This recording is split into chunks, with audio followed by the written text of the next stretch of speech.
থেকে বিদেশ, খেলা থেকে বিনোদন, সব ধরনের খবর নিয়ে আমি মিঠু শুরু করছি নজরের দুনিয়া। কানের মেশিনের বিশ্বস্ত প্রতিষ্ঠান Auditone speech and hearing clinic.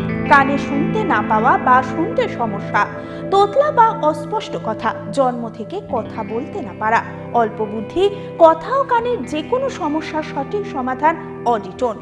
অভিজ্ঞ চিকিৎসকদের পরিষেবার সাথে পাবেন কানে শোনার পরীক্ষা ও যন্ত্র, কান ও গলার ছবি, speech therapy, OAE, BERA, ASSR, ENG, VNG, ইকজি, ভেস্টিবুলার, সাইকোলজিক্যাল পরীক্ষা ও কাউন্সিলিং। বিশদে জানতে যোগাযোগ করুন।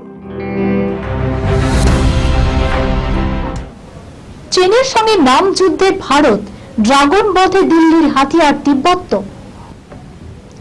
এবার চীনের সঙ্গে নাম যুদ্ধে ভারত। সূত্রের খবর, চীন অধিকৃত তিব্বতের 30টি অঞ্চলের নামকরণ করতে চলেছে নয়াদিল্লি। ইতিমধ্যে নামের চূড়ান্ত তালিকা তৈরি হয়ে গেছে বলে সূত্রের খবর। উল্লেখ্য, চলতি বছরে অরুণাচল প্রদেশের 30টি জায়গার নামকরণ করেছিল চীন। এবার ড্রাগনের কৌশলে পাল্টা দিতে চলেছে ভারতও। সোমবার ফের দায়িত্ব নিয়েছেন এস জয়শঙ্কর, আর তারপরেই চীনকে কড়া বার্তা দিয়েছেন তিনি। এহেন পরিস্থিতিতে কেন্দ্রের নয়া পদক্ষেপ নিয়ে মুখ খুললেন নাম প্রকাশে অনিচ্ছুক এক আধিকারিক। তার কথায়, চীন অধিকৃত তিব্বতের বেশ কয়েকটি অঞ্চলের নামকরণ করতে চলেছে ভারত। নামের তালিকাও ইতিমধ্যে চূড়ান্ত হয়ে গিয়েছে বলেই তার দাবি। এখনো শুকোয়নি তীর্থযাত্রীদের রক্তের দাগ, ফের জঙ্গি হানায় কাঁপল কাশ্মীর। এখনো শুকোয়নি তীর্থযাত্রীদের রক্তের দাগ, এখনো বাতাস ভারী বারুদের গন্ধ রয়েছে। তার মধ্যেই ফের সন্ত্রাসবাদী হামলা জম্মু কাশ্মীরে। এই ঘটনায় 3 জন আহত হয়েছে বলে খবর। পাশাপাশি নিরাপত্তা রক্ষীদের পাল্টা মারে নিকেশ হয়েছে এক সন্ত্রাসবাদী। এবারের ঘটনাস্থল ভূস্বর্গের কাটুয়া জেলা। মঙ্গলবার হীরানগর এলাকার সাইদা গ্রামে হামলা চালায় জেহাদিরা। এই ঘটনায় 3 গ্রামবাসী আহত হয়েছেন। তাদের দ্রুত হাসপাতালে নিয়ে যাওয়া হয়েছে। পাশাপাশি নিরাপত্তা রক্ষীদের পাল্টা মারে নিকেশ হয়েছে এক সন্ত্রাসবাদীও। গোটা এলাকা ঘিরে চিরুনি তল্লাশি শুরু করেছে সেনা ও আধা সেনার যৌথ বাহিনী। সন্ত্রাসবাদীদের আগাম হুঁশিয়ারি, আগামী দিনেও কাশ্মীরের বাসিন্দা এবং পর্যটকদের রক্ত ঝরবে। এই হামলা তো বড়সড় নাশকতার সূচনা মাত্র। পাইথনের পেট কাটতেই উদ্ধার হলো 3 দিন আগে নিখোঁজ হওয়া এক মহিলার দেহ। 3 দিন ধরে নিখোঁজ ছিল গ্রামের এক মহিলা। অনেক খোঁজাখুঁজির পরও সন্ধান পাওয়া যাচ্ছিল না তার। অবশেষে যা ঘটল তাতে চোখ কপালে স্থানীয় বাসিন্দাদের। 16 ফুট পাইথনের পেট কাটতেই উদ্ধার হলো ওই মহিলার দেহ।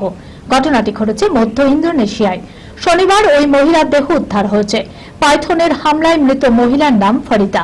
তিনি মধ্য ইন্দোনেশিয়ার দক্ষিণ সুলাইসি প্রদেশের কালিম্পং গ্রামের বাসিন্দা। বৃহস্পতিবার স্থানীয় এক ব্যবসায়ীর কাছে লঙ্কা বিক্রি করতে গিয়েছিলেন।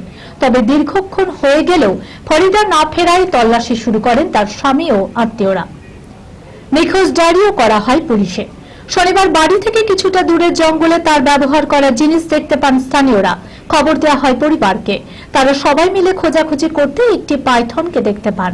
বৃহৎ আকারের সাপটির পেট কাটার সিদ্ধান্ত নেয় গ্রামবাসীরা। তাতেই চক্ষু চড়ক গাছ তাদের। বিশালাকার সাপটির পেট থেকে উদ্ধার হলো মহিলার দেহ। এ ঘটনায় রীতিমতো চাঞ্চল্য ছড়িয়ে পড়ে এলাকায়। ভয় দেখাতে পারল কি মুঞ্জা? দেখুন তার রিভিউ। আমাদের দেশ লোককথায় সমৃদ্ধ, আর এই লোককথা অনায়াসেই সিনেমার চিত্রনাট্যে জায়গা নিতে পারে। তার সদ্য মুক্তিপ্রাপ্ত মুঞ্জা দেখলেই বোঝা যায়। খুবই প্রচলিত এক গল্পকে ঠিকঠাক নির্মাণ করে পরিচালক আদিত্য কিন্তু এই বিষয়টিকেই ফোকাসে নিয়ে আসলেন। আর তাই তো স্ত্রী ভেরিয়া ছবির পর মুঞ্জা বলিউডের হরর কমেডি জ্যাকে সমৃদ্ধ করতে পারে। লোককথার উপর নির্ভর করে এদেশে একটা বিশ্বাস খুবই প্রচলিত যে পৈতে হওয়ার পর 10 দিনের মাথায় কোনো ব্রাহ্মণ ছেলে মারা গেলে সে মুঞ্জা বা বাংলা ভাষায় ব্রহ্মদৈত্যতে পরিণত হয়। বিশ্বাসে রয়েছে ব্রহ্মদৈত্য সাধারণত তেঁতুল গাছেই থাকে। সে গাছের তলায় মদ খেলে বা নোংরা ফেললে বা ঢিল ছুড়লেও ব্রহ্মদৈত্য সারা জীবন সেই মানুষটির পিছু নেয়।